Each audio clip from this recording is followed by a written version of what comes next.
Good morning everyone. Welcome to Tally Education. So আমি যোৱা ক্লাছত মাধ্যাকৰ্ষণৰ বিষয়ে পঢ়ি আছিলো। নহয় জানো?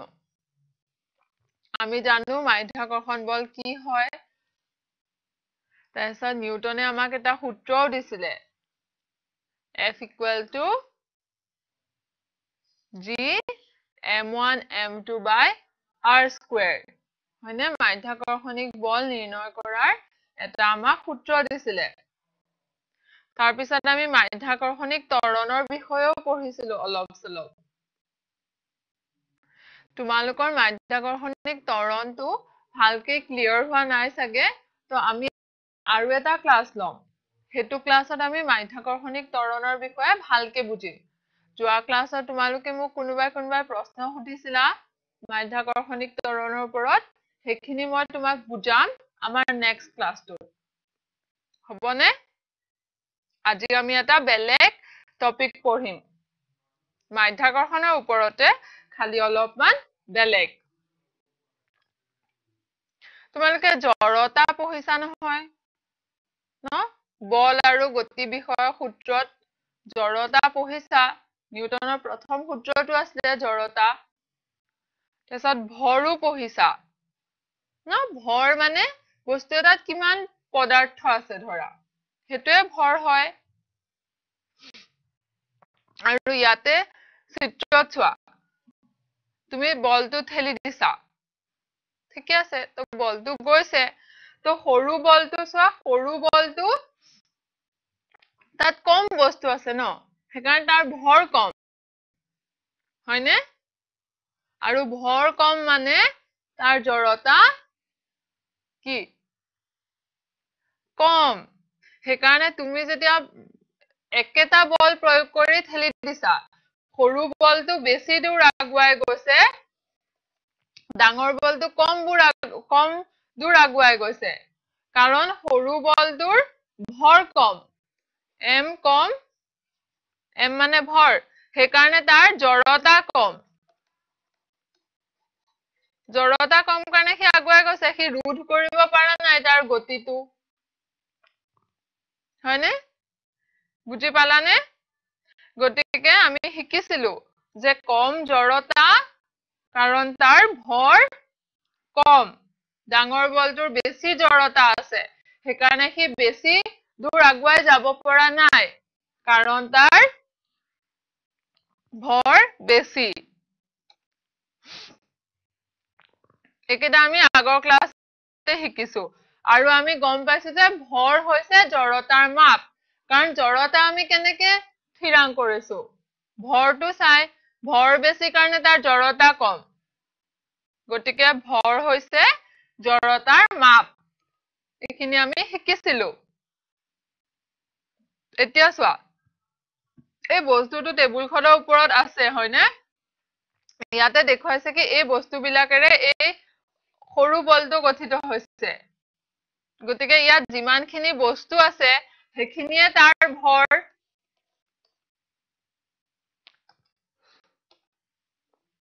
এইটো তেনেকে অলপ বেছি বস্তু গঠিত হৈছে, বেছি বস্তুৰে, সেইকাৰণে সি ডাঙৰ। গতিকে তাৰ ভৰ বেছি।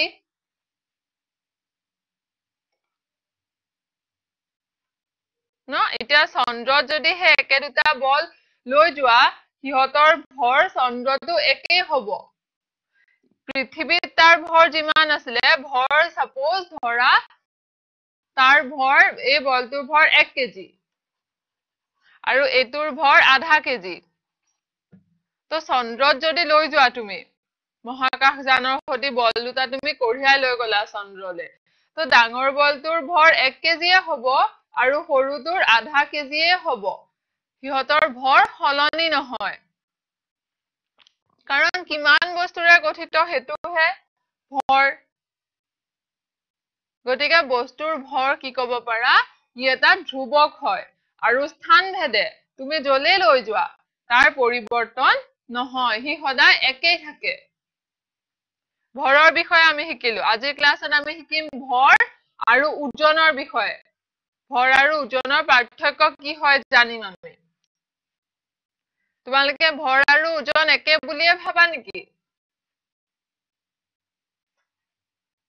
নহয় দুইটা বেলেগ হয় তো আমি শিকিম এটা ভৰটো ক্লিয়াৰ হল যে ই ধ্ৰুৱক হয় আৰু স্থান ভেদে তাৰ পৰিৱৰ্তন নহয় এতিয়া আমি চাম ওজন কি হয় চোৱা বলটো টেবুলখনৰ ওপৰত আছে তাক পৃথিৱীয়ে টানি আছে ন সেই কাৰণে ৰখি আছে উৰি যোৱা নাই যে উৰি নাথাকে সি ইয়াতে ৰখি আছে কাৰণ পৃথিৱীয়ে তাক নিজৰ কেন্দ্ৰৰ ফালে টানি আছে এই টিকলু বলটোকো টানিছে সৰু বলটোকো টানিছে নিজৰ কেন্দ্ৰৰ ফালে পৃথিৱীয়ে হয়নে সেইকাৰণে সিহঁত দুটা ৰখি আছে এই যে বলটো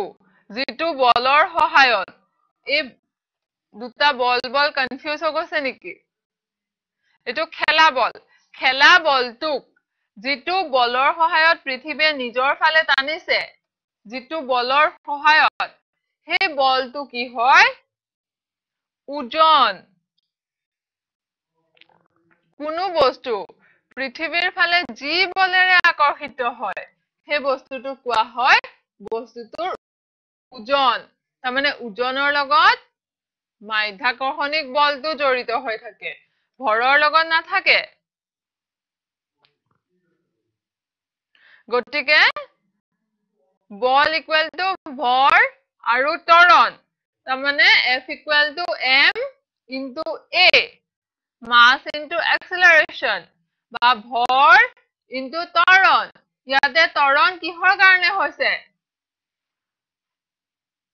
মাধ্যাকৰ্ষণিক বলৰ কাৰণে গতিকে ত্বৰণটো আমি লিখিব পাৰো যে মাধ্যাকৰ্ষণিক ত্বৰণ F equal to ভৰ পূৰণ মাধ্যাকৰ্ষণিক ত্বৰণক কিহেৰে সূচোৱা হয় g ৰে গতিকে ভৰ লিখিবা m আৰু ইনটু g মানে মাধ্যাকৰ্ষণিক ত্বৰণ গতিকে সেই ভৰটোৱে বলটোৱে F equal to mg ন গতিকে F মানেটো সেই ওজনটো হয় সেই বলটোৱে হয় যিটো বলৰ সহায়ত বস্তুটো পৃথিৱীয়ে টানে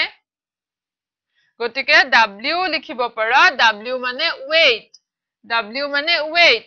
weighতৰ কাৰণে W আহে weight মানে ওজন গতিকে লিখিব পাৰা যে ওজন ইকুৱেল টু mg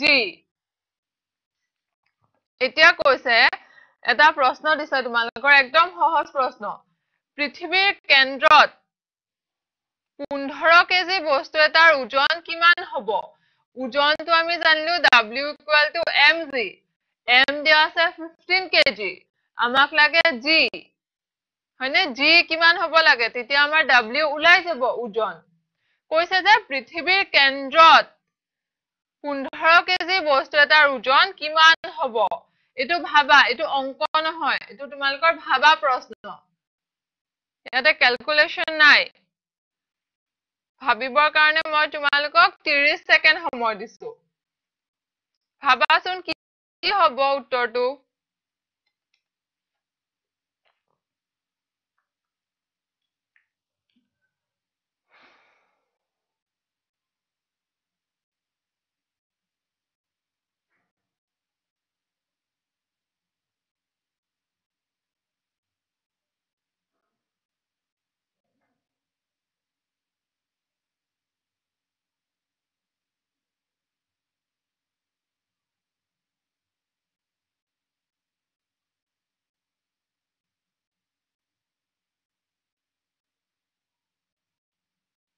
তোমালোকৰ সময় শেষ হ'ল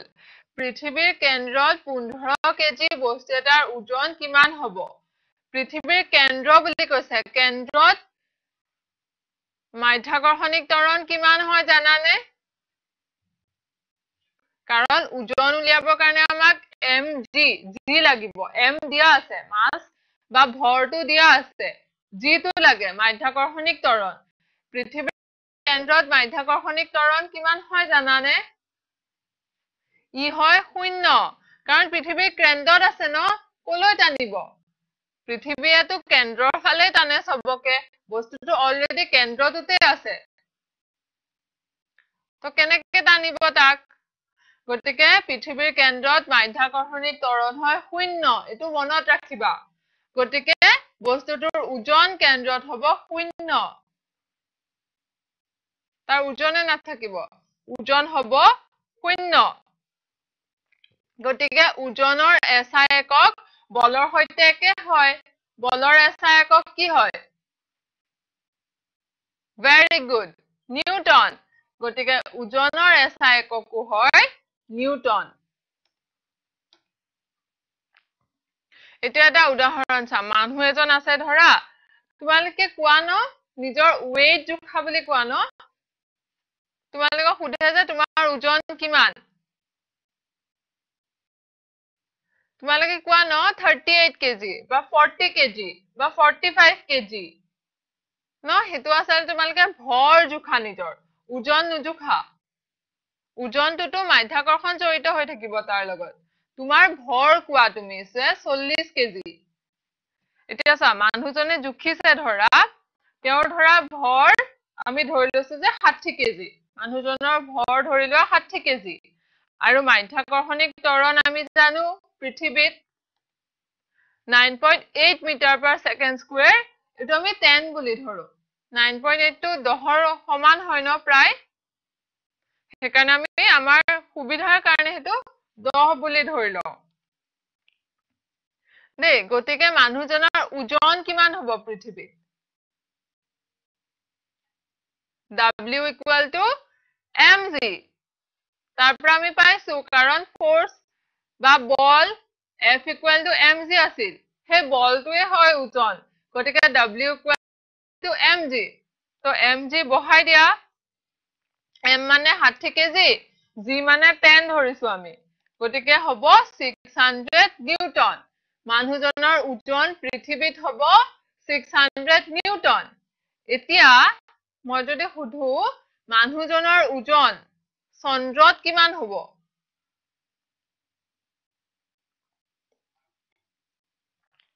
তাৰ কাৰণে আমি মাধ্যাকৰ্ষণিক ত্বৰণ জানিব লাগিব চন্দ্ৰত জিৰ মান চন্দ্ৰত কিমান হ'ব জিৰ মান চন্দ্ৰত বেলেগ হ'ব ন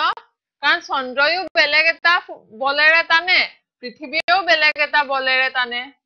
পৃথিৱীখন যেহেতু ডাঙৰ পৃথিৱীৰ ভৰ যেহেতু চন্দ্ৰতকৈ বেছি পৃথিৱীৰ মাধ্যাকৰ্ষণিক বল বেছি হ'ব ন ই বেছি জোৰে টানিব গতিকে মাধ্যাকৰ্ষণিক ত্বৰণো পৃথিৱীত বেছি হ'ব বা কম হ'ব এটো পিছৰ কথা কিন্তু বেলেগ হ'ব প্ৰথমতে পৃথিৱী আৰু চন্দ্ৰত মাধ্যাকৰ্ষণিক ত্বৰণ বেলেগ হ'ব গতিকে আমি চন্দ্ৰৰ মাধ্যাকৰ্ষণিক ত্বৰণ জানিব লাগিব চন্দ্ৰত ওজন উলিয়াবলে হলে নহয় জানো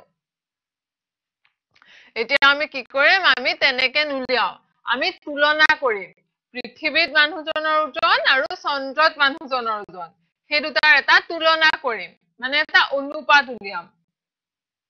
বুজি পাইছানে আমি চন্দ্ৰটো কৰিব পাৰিলো হয় W equal to mg ইয়াত যেনেকে কৰিলো mg m মানে 60 আৰু 10 কৰিলো 600 পালো 9.8 মিটাৰ পাৰ সেকেন্ড স্কয়াৰ কিন্তু চন্দ্ৰৰ কাৰণে যি আমি নাজানো ইয়াতে আমি 60 বহাই জিটো কি হয় বহাই দিলে আমি চন্দ্ৰত ওজন পাই গলো হেতেন কিন্তু আমি এনেকে নকৰো আমি কি কৰিম আমি তুলনা কৰিম গতিকে পৃথিৱীত মানুহজনৰ ওজন আৰু চন্দ্ৰত মানুহজনৰ ওজন তাৰ কাৰণে আমি চাব লাগিব পৃথিৱীৰ ভৰ কাৰণ আমি এটো ফৰ্মুলা ইউজ কৰিম F equal to G m1 m2 by r square ফোৰ্সটোৱে হয় বা বলটোৱে হয় ওজন তো W লিখিব পাৰা G m1 m2 by r square তাৰ কাৰণে এটা পৃথিৱীৰ ভৰ এটা মানুহজনৰ ভৰ পৃথিৱীৰ ভৰটো আমাক লাগিব বা চন্দ্ৰৰ ক্ষেত্ৰত চন্দ্ৰৰ ভৰ আমাক লাগিব বুজিছানে গতিকে পৃথিৱীৰ ভৰ আৰু চন্দ্ৰৰ ভৰ দিয়া আছে পৃথিৱীৰ ভৰ দিয়া আছে 5.98 into 10 to the power 24 kg আৰু চন্দ্ৰৰ দিয়া আছে 7.34 into 10 to the power 22 kg এই দুটা দিয়া আছে তোমালোকে মনত ৰাখিব নালাগে এটা উলিয়াই থোৱা আছে পৰীক্ষা নুখুধে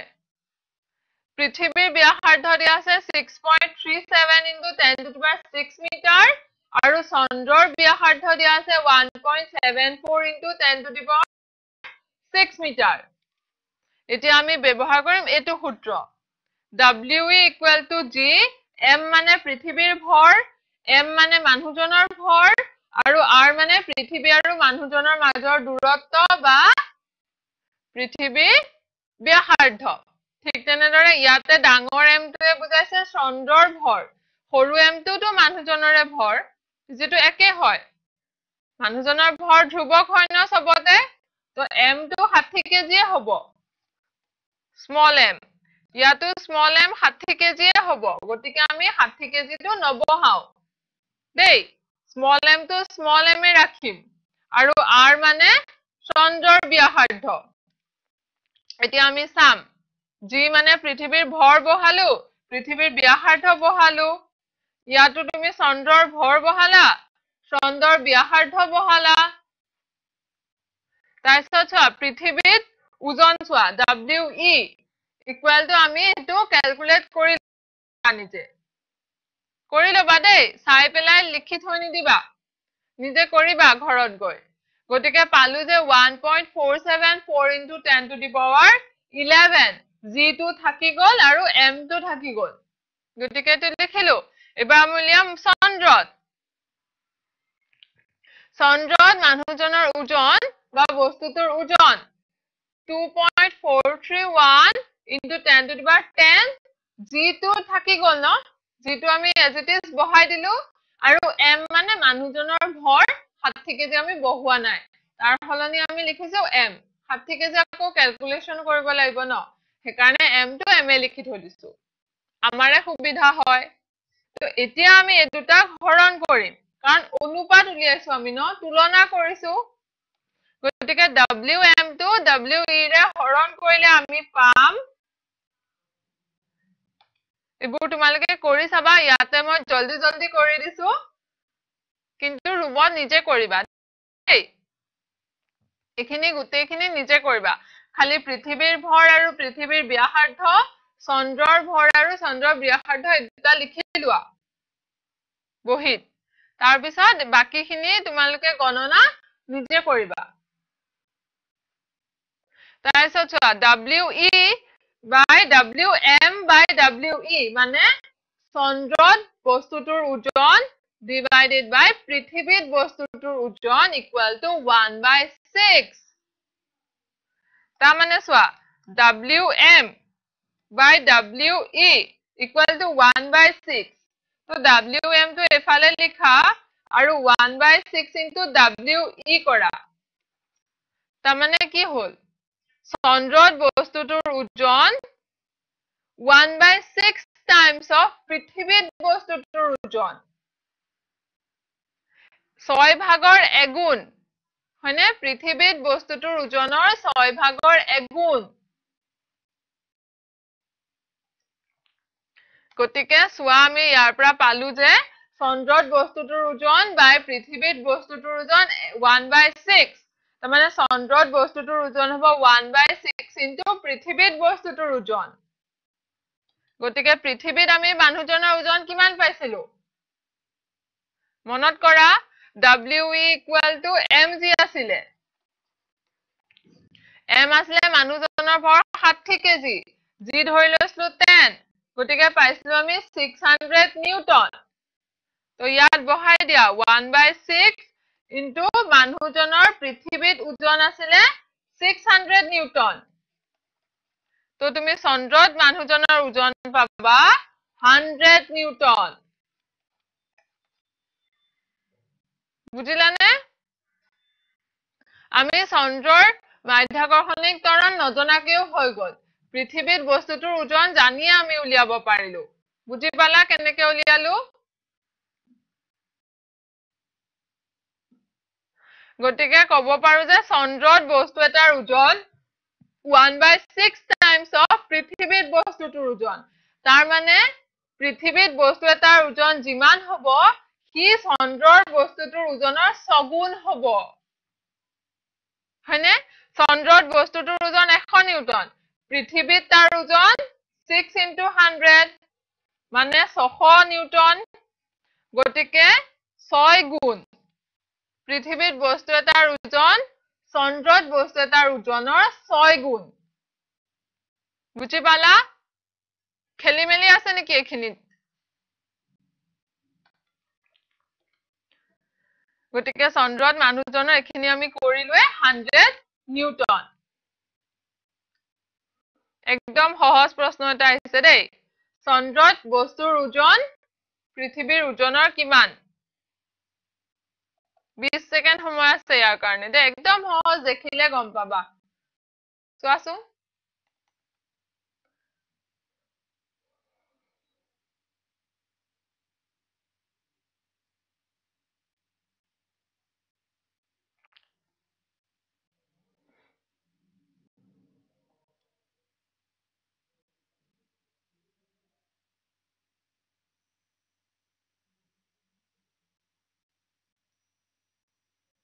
সময় শেষ হল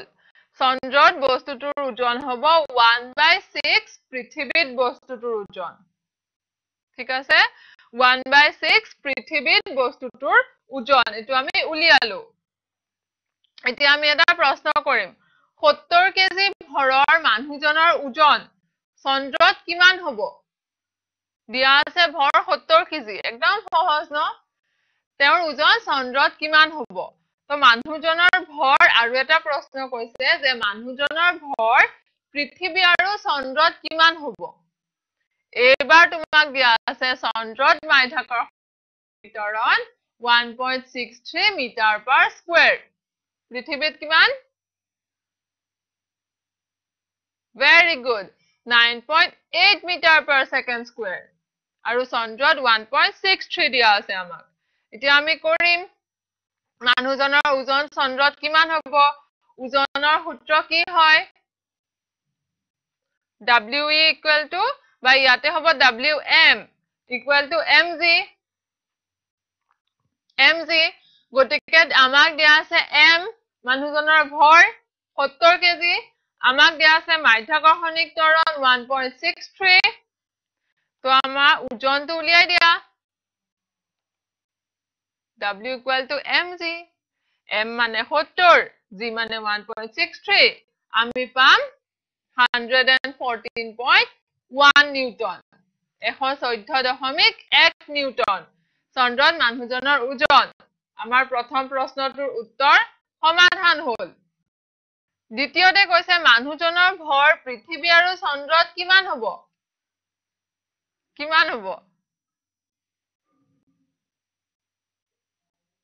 এনেকুৱা প্ৰশ্নবিলাক দি তোমালোকক কনফিউজ কৰিব পাৰে মানুহজনৰ ভৰ পৃথিৱী আৰু চন্দ্ৰত একে হ'ব ন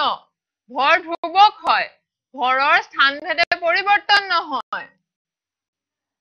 গতিকে মানুহজনৰ ভৰ যদি চন্দ্ৰত 70 কেজি হয় পৃথিৱীতো হে 70 কেজিয়ে হ'ব গতিকে এনেকুৱা প্ৰশ্নবোৰ দিলে কনফিউজ হৈ নাযাবা ও কিমান হ'ব দুটাতে সুধিছে দুটাতে বেলেগ বেলেগ হ'ব নেকি নহয় সিহঁতৰ ভৰ চন্দ্ৰ আৰু পৃথিৱীত একে হ'ব 70 কেজি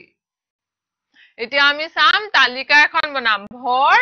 আৰু ওজনৰ সিহঁতৰ মাজৰ পাৰ্থক্যবোৰ চাম দেই এটো আমি চাম তাৰ আগতে মোক তোমালোকে কোৱা যে চন্দ্ৰত বস্তু এটাৰ ভৰ 40 কেজি পৃথিৱীত তাৰ ওজন কিমান হ'ব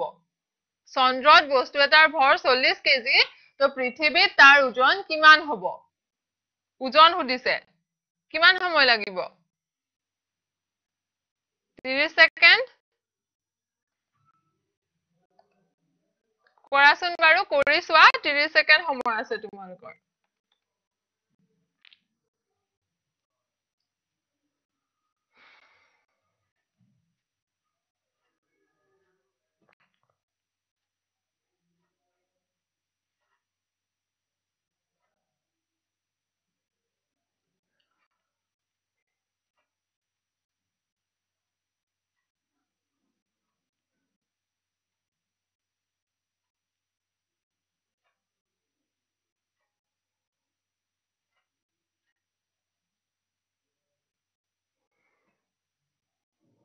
সময় শেষ তোমালোকৰ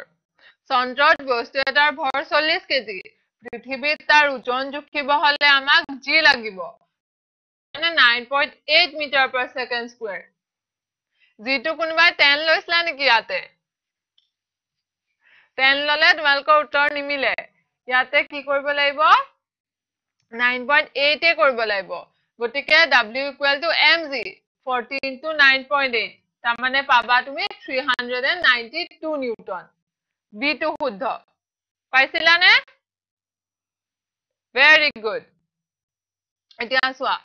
ভৰ আৰু ওজনৰ পাৰ্থক্য চাম আমি বস্তুৰ ভৰ জড়তাৰ মাপ এটো জানা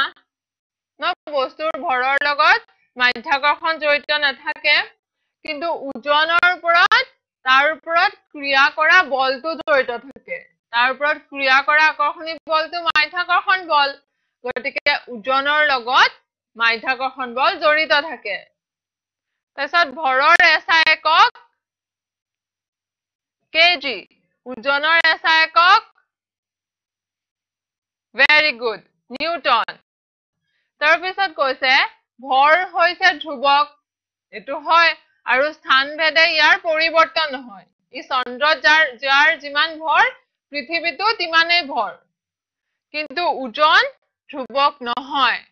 ওজন অৱস্থানৰ ওপৰত নিৰ্ভৰশীল কাৰণ পৃথিৱীত তাৰ ওজন যিমান চন্দ্ৰত বেলেগ হ'ব গতিকে হেই ঠাই মাধ্যাকৰ্ষণৰ ওপৰত ওজন নিৰ্ভৰ কৰে আৰু ই ধ্ৰুৱক নহয় গতিকে এই তিনিটা প্ৰধান পাৰ্থক্য ইহতৰ মাজত মনত থাকিবনে তো এতিয়া আমি চাম এটা নতুন টপিক হেঁচা আৰু চাপ এইবোৰ সব বলে হয় হেঁচা মানে এটা বলে হয় বস্তুৰ পৃষ্ঠত উলম্বভাৱে ক্ৰিয়া কৰা বলক হেঁচা বোলে হেঁচা মানে তুমি হেঁচা ন যেতিয়া বস্তু এটা হেঁচা হেতু এটা বল হয় আৰু কেনেকে ক্ৰিয়া কৰে বস্তুৰ পৃষ্ঠৰ উলম্বভাৱে ক্ৰিয়া কৰে আৰু চাপ মানে হৈছে হেঁচাৰ ফলতে উৎপন্ন হয় তুমি যেতিয়া হেঁচা দিবা ধৰি লৈছা তুমি বাঁহ বা এনেকুৱা বাঁহ এডাল পুতিব লৈছা মাটিত বা বালিত ঠিক আছে তো বাঁহডালৰ ওপৰত তুমি হেঁচা দিবা হয়নে বাঁহডালৰ ওপৰত হেঁচা দিবা হেতু এটা বল হল হেঁচা বল তুমি দিছা তো হেঁচা দিয়াৰ কাৰণে বাঁহডালৰ মূৰটোৱে বালিত এটা চাপ দিব সেইকাৰণে হি তললে সোমাই যায় চাপ মানে কি প্ৰেছাৰ বা চাপ প্ৰেছাৰ মানে চাপ তো তুমি যেতিয়া বাঁহডাল পুতিবা তাৰ কাৰণে তুমি বাঁহডালত হেঁচা দিবা হেতু তুমি কি কৰিলা বল প্ৰয়োগ কৰিলা কনফিউজ নহবা ভালকে চোৱা গতিকে বল প্ৰয়োগ কৰিলা তো তাৰ কাৰণে তুমি এটা বল প্ৰয়োগ কৰিলা সেই বলটোৰ কাৰণে কি হ'ব বাঁহডালে বালিখিনিত বা মাটিত এটা চাপ দিব হয়নে সেই চাপটো হেঁচাৰ কাৰণে সৃষ্টি হয় বুজি পালা ক্লিয়াৰ হৈছে নে অলপ হেঁচা আৰু চাপ কি হয় এতিয়া আমি চাম ইহত ক্ষেত্ৰফলৰ ওপৰত কেনেকে নিৰ্ভৰ কৰে চাপটো আমি এপুৰে চাম আমি হেঁচা আৰু চাপ এনেকে বুজি থলেতো নহব ন তুমি বাঁহ পুতিলো হেঁচা দিলো চাপ দিলে সি মাটিত এনেকেতো বুজিলে নহব আমি তাৰ ম্যাথমেটিক্যাল ফৰ্মুলা জানিব লাগিব বা গাণিতিক ৰূপটো আমি জানিব লাগিব তেনেকুৱাটো আমি আজি চাম তো চোৱা বেগৰ যে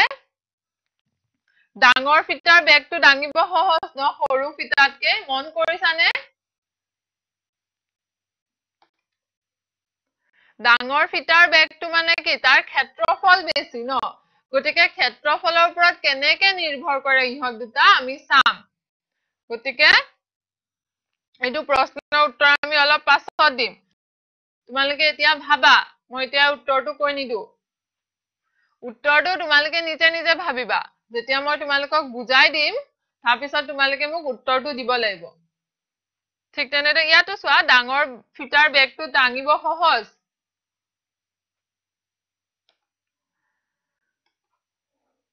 সৰু ফিটাৰটো অকমান টান বেছি জোৰ লাগিছে মানে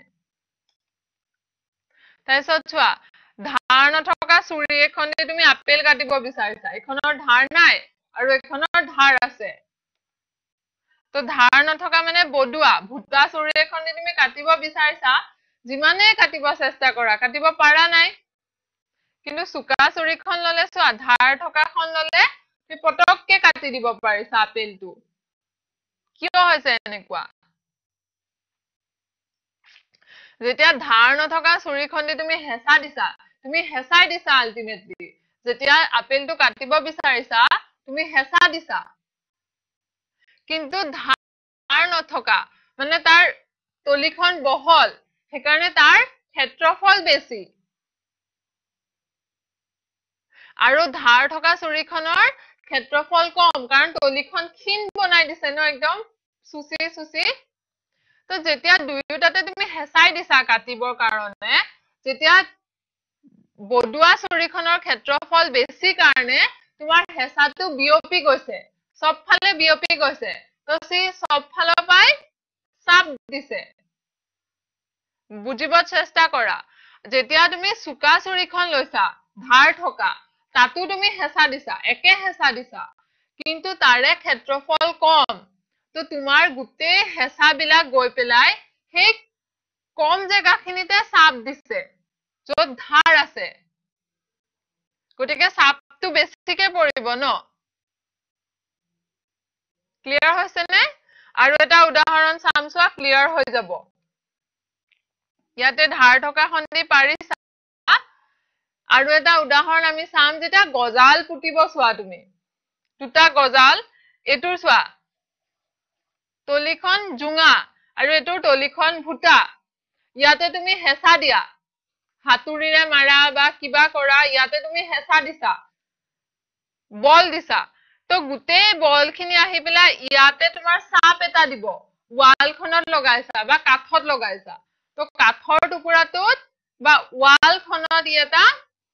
চাপ সৃষ্টি কৰিব তোমাৰে হেঁচাটোৰ কাৰণে আৰু ইউ এটা চাপ সৃষ্টি কৰিব তো ইয়াৰ চোৱা ক্ষেত্ৰফল এৰিয়াটো মানে ডাঙৰ হয় ইয়াৰ একদম বিন্দু এটা হয় পইণ্ট হয় তো গোটেই চাপবোৰ এই বিন্দুটোতে ক্ৰিয়া কৰিব তো তাৰ চাপ বেছি হ'ব ন আৰু ইয়াতে ক্ষেত্ৰফলটো ডাঙৰ তো সবতে চাপ দিবহি তো যিমানে ডাঙৰ ক্ষেত্ৰফল হ'ব চাপটো বিয়পি যায় তো চাপটো কমি যাব ন ইয়াতে তোমাৰ ক্ষেত্ৰফলটো সৰু তো সৰু ক্ষেত্ৰফল তাতে গোটেইখিনি চাপ হ'ব তুমি যে হেঁচা দিছা তাৰ কাৰণে এটা চাপ আহিব তো গোটেই চাপখিনি হে অকমানি ক্ষেত্ৰফলটোতে দিব তো হি বেছি জোৰকে সোমাই যাব ন বেছি দলকে সোমাই যাব সেইকাৰণে এনেকুৱা ধৰণৰ গজাল বিলাক পুতিবলে সহজ বুজিলানে এতিয়া আকৌ এটা প্ৰশ্ন আহিছে কোৱাচোন কোনো বস্তুৰ ভৰ বস্তুৰ ওজনৰ সৈতে একে নহয় নে হয় কোনটো হয় ইয়াৰে কোনটো অপচন শুদ্ধ ভৰটো কি হয় যদি বুজিছা পাৰিবা চোৱাচোন বাৰু 30 সেকেন্ড সময় আছে দেই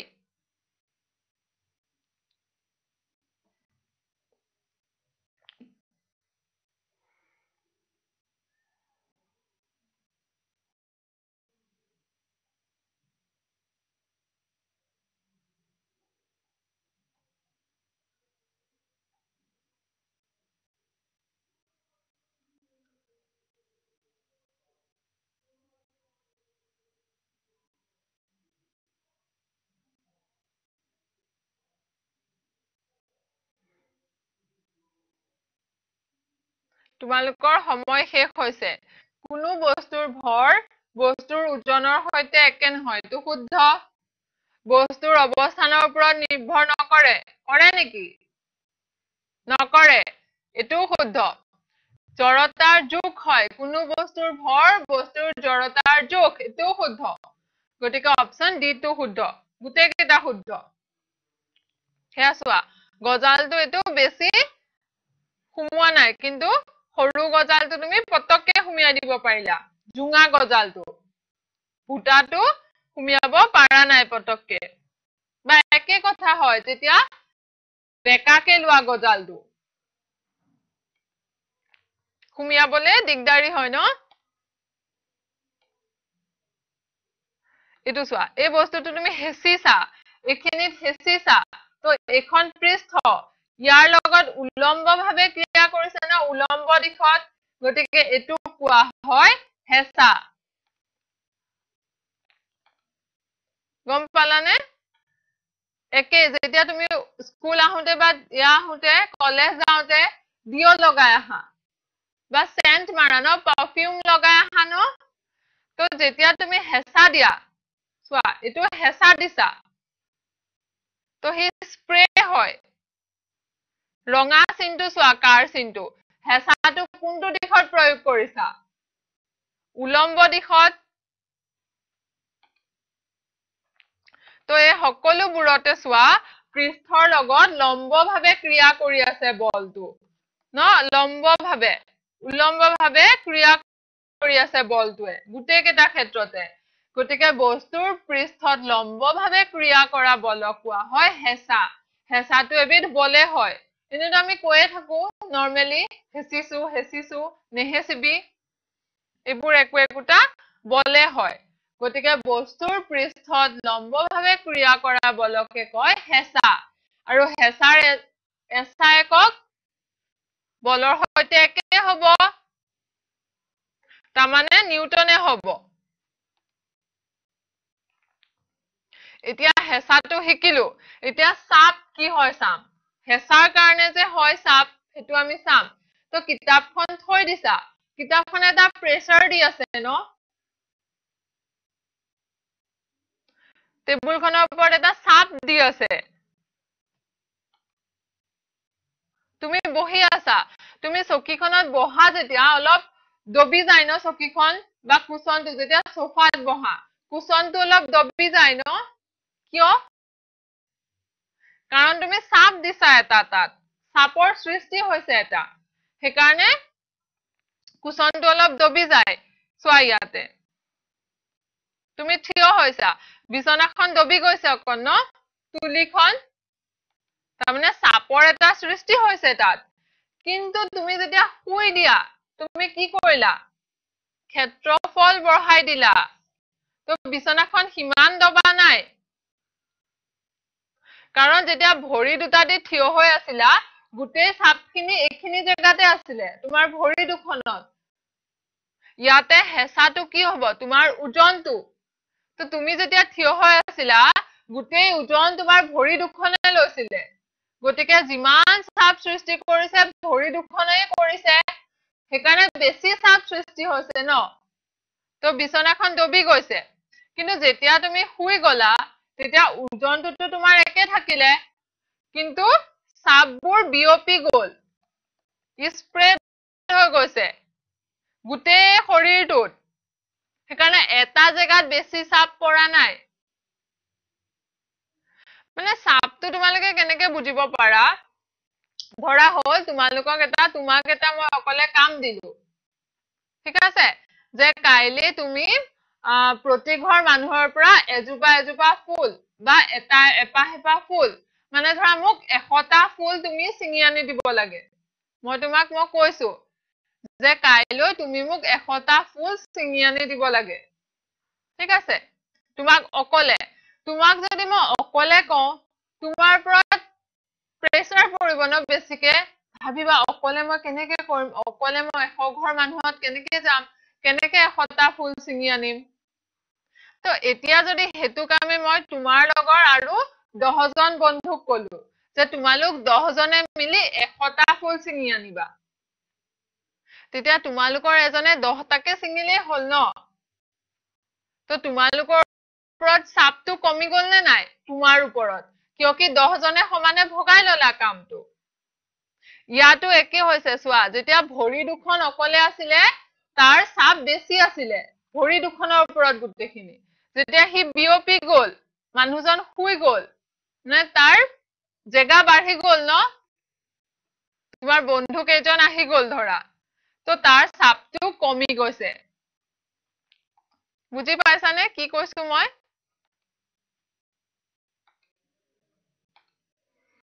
গতিকে যেতিয়া শুই গৈছা তেতিয়া চাপ কমি গৈছে সো যেতিয়া খুজ কাঢ়া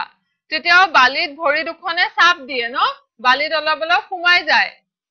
কিন্তু যেতিয়া তুমি শুই দিয়া তেতিয়া বালিত চাপটো কমকে পৰে সেইকাৰণে গাত হৈ নাযায় একেদৰে চোৱা যেতিয়া বহা তুমি কিমান চাপ নপৰে কাৰণ ইয়াত ক্ষেত্ৰফল বেছি তোমাৰ যেতিয়া থিয় হোৱা ডুবি যায় ছিগি যায় নোৱাৰা থিয় হ'বলে মানে এই সকলোবোৰ চোৱা কি হয় চাপৰ উদাহৰণ সকলোতে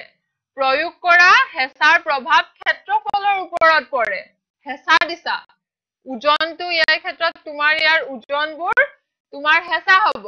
তো ক্ষেত্ৰফলৰ ওপৰত পৰিছে ন ক্ষেত্ৰফল সৰু ভৰি দুখন আছিলে তো চাপ বেছি আছিলে ক্ষেত্ৰফল বেছি হৈ গ'ল তো চাপ কম হৈ গ'ল মানে হয়নে গতিকে প্ৰয়োগ কৰা হেঁচা ক্ষেত্ৰফলৰ ওপৰত পৰে গতিকে একক ক্ষেত্ৰফলৰ ওপৰত প্ৰয়োগ কৰা হেঁচাক কয় চাপ একক ক্ষেত্ৰফল বুজিলানে একক ক্ষেত্ৰফলৰ ওপৰত প্ৰয়োগ কৰা হেঁচাকে কোৱা হয় চাপ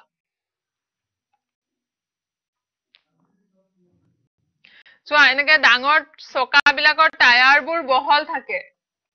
হয়নে তেতিয়া আমি ক্ষেত্ৰফলটো বঢ়াই দিওঁ যাতে চাপ কমকে পৰে এটো যদি সৰু হলে হয় তেতিয়া মাটিটোত চাপ বেছি পৰিলে হয় ন গাত হৈ গলে হয় তো চলাবলে টান হলে হয় সেইকাৰণে বহল কৰি দিওঁ যাতে